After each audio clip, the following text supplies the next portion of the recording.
que você falou de vacinas, deixa eu ver se eu consigo lhe explicar esse mecanismo biológico.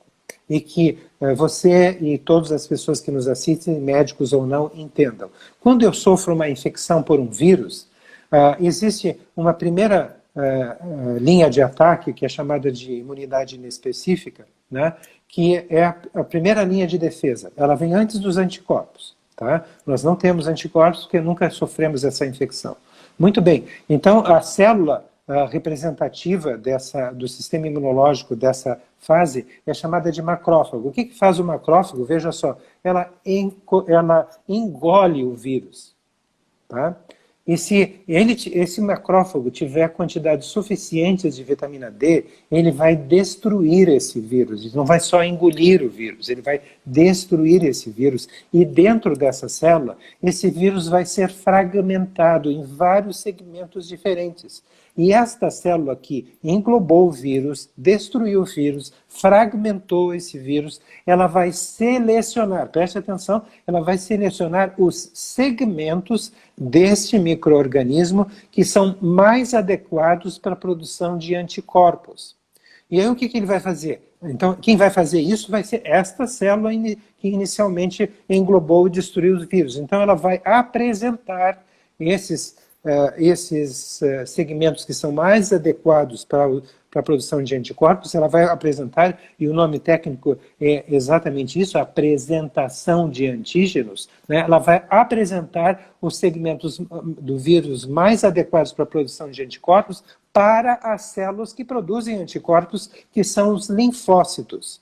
Então existe um acoplamento, né, entre o macrófago, que está apresentando aqui os segmentos do micro-organismo, e o linfócito. O linfócito lê essa sequência de informações que estão sendo apresentadas pelo macrófago, e ele já sabe qual é o anticorpo que ele tem que produzir, ou quais os anticorpos que ele tem que produzir. Porque vários segmentos desse vírus que foram destruídos são apresentados para linfócitos, todos aqueles que forem mais adequados para o sistema imunológico daquele indivíduo específico são apresentados para o linfócito. Quando você produz uma vacina, é o pesquisador que escolhe um fragmento que ele acha que vai ser mais adequado para a produção de anticorpos e injeta no indivíduo.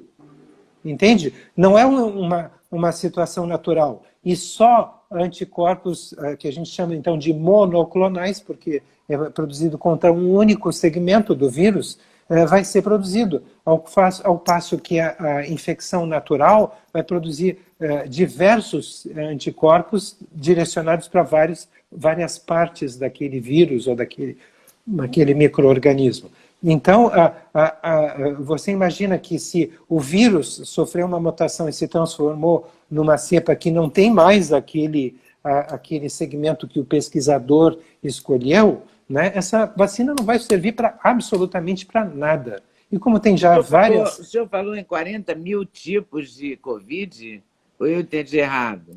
Nós já falamos de 40 mil sequências genômicas, né, de vírus... Covid-19. De mutações do genoma, dos genes da Covid-19.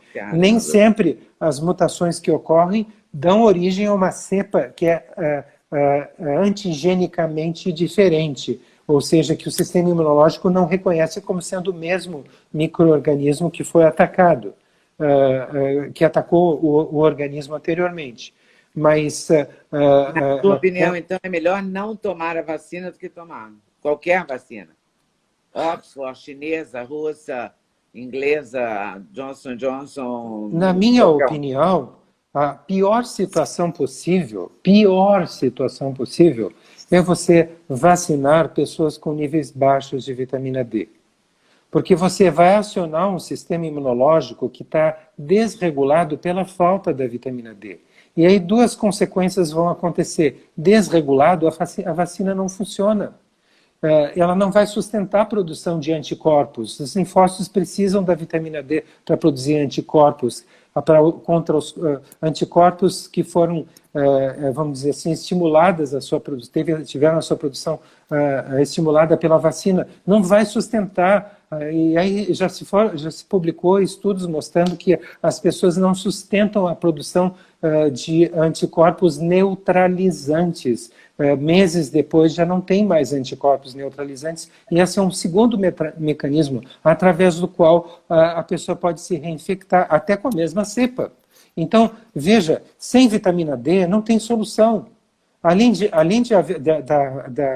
da falta da vitamina D não permitir ao sistema imunológico responder à vacina como deveria responder à vacina, ela vai permitir ao sistema imunológico fazer o que não deve, porque você acionou um sistema imunológico que está desregulado contra a vacina, ele pode desencadear uma doença autoimune. E essas coisas que foram identificadas como eventos graves em pessoas que são voluntários dessas vacinas, como a da vacina Oxford, preste atenção, foram manifestações autoimunitárias. Não é que a pessoa desenvolveu um quadro grave de hipertensão, não. Ou outra desenvolveu um quadro de uma qualquer outra doença.